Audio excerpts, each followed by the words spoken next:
Hi, Assalamualaikum and every good day to everyone. My name is SYAHMI Daniel by EDDYSON. I will presenting my group, which is our group name is Huda BP, to discuss about club and societies.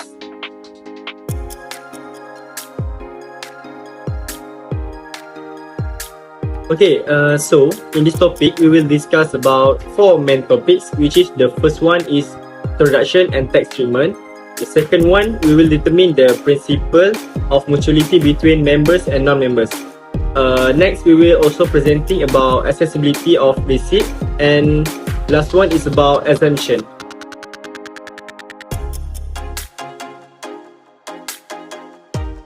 Okay, we will go for the introduction of the club and societies. Okay, a club is a form are not for commercial purpose. Actually, it is for social recreational, sports, art, science, literature or another leisure pursuit for the interest and benefit of their club members. Second, club includes a joint management body, a management corporation and a resident association which defined as a community association for property owners. The activities in clubs also are trade dealings to increase their profit that is subjected to a taxation as the business profit. For example, athletic club, professional club, football club, historical society club, and so on. Okay, for the tax treatment of the club, a club is a normally set up service for its member, rely on their principle of mutuality for tax exemption. It's also members means person who are entitled to vote at a general meeting of the club, where its effective control is exercised over its affairs.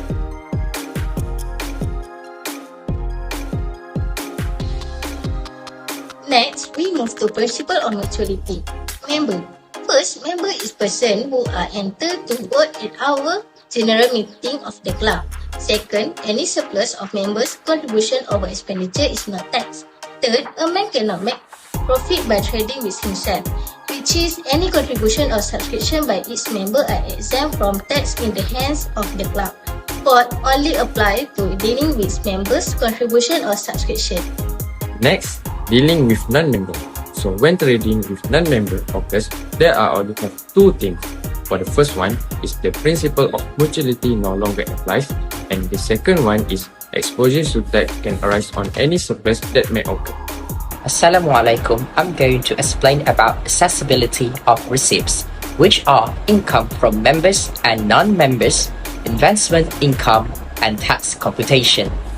There are few incomes from members that are not taxable to tax. For example, entrance fee and subscription receipt, provision to members for a fee, and sale of good. On the other hand, provision of trading facilities to members and cash donation are taxable. Remember, any expenses and capital allowance related to the income shall be disregarded. A separate account of income derived from its members and non-members must be maintained, and any loss must be disregarded. Now, income from non-members. Here are the incomes that are subjected to tax, which are income from fundraising activities, rental received from facilities or club hall to public, amount paid by non-members in attending social function or talk, presentation or workshop, income from proceeds from non-members on charitable events and trading activities. And just for heads up, cash donation received either by members or non-members is a capital receipt. Therefore, it is free from tax. This is how we compute adjusted income, where the gross income from non-members will deduct revenue expenses.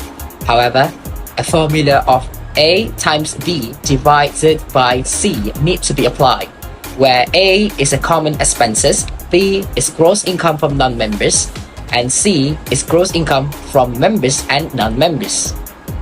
In deriving to statutory income, the capital allowance need to apply a formula of D times B divided by C, which is D is common capital allowance and B and C are unchanged.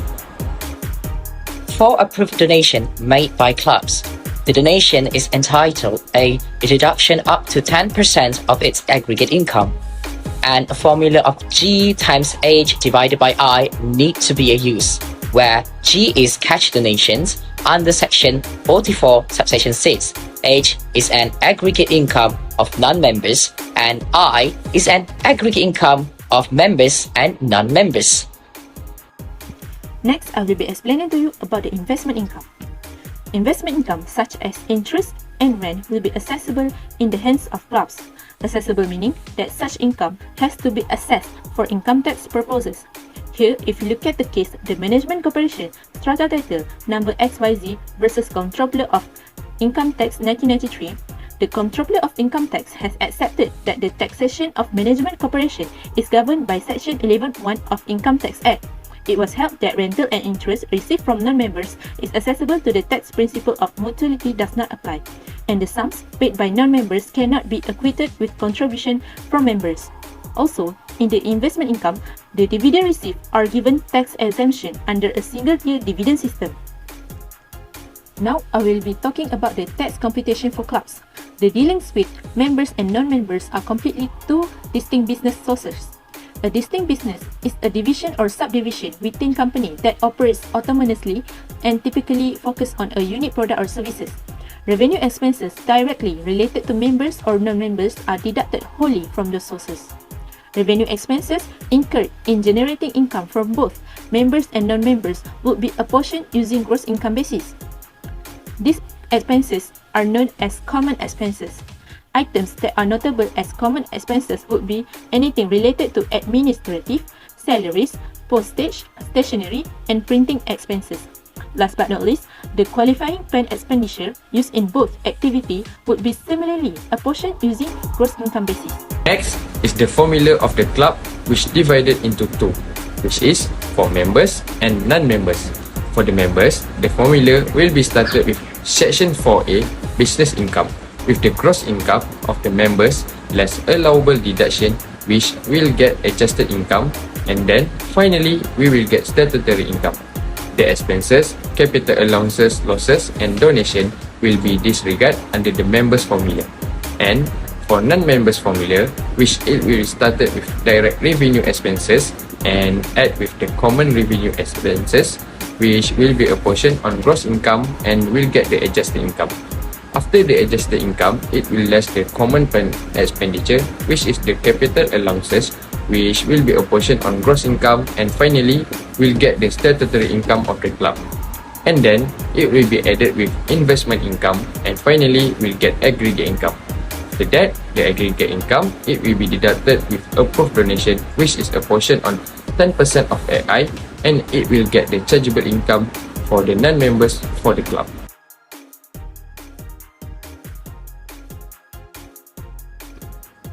Assalamualaikum and hi. So now, me, Puteri SYIFFA, I will explain about the exemption of income tax for the club. Basically, we know that the exemption is an amount of money that will exempt from the tax that will reduce the tax of the taxpayer. The exemption for the club. There is two exemptions under Para 26, which are National Amateur Sport Organization and State Amateur Sport Organization. For the National Amateur Sport Organization, the club can exempt the income only if the income certified by the President and Secretary of Olympic Council of Malaysia.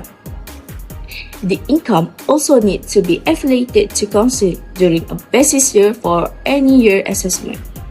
While for the State Amateur Sport Organization, the income of the club needs to be certified by the President or corresponding officer and Secretary of an organization to which Para A applies. The income also needs to be affiliated to the organization during the basis year for any year assessment.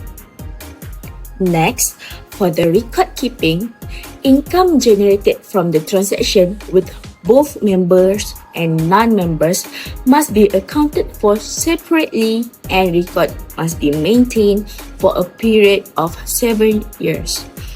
While for the tax filing, the tax return must be submitted by 30th of June in the subsequent year of assessment. That's all from us. Thank you for watching.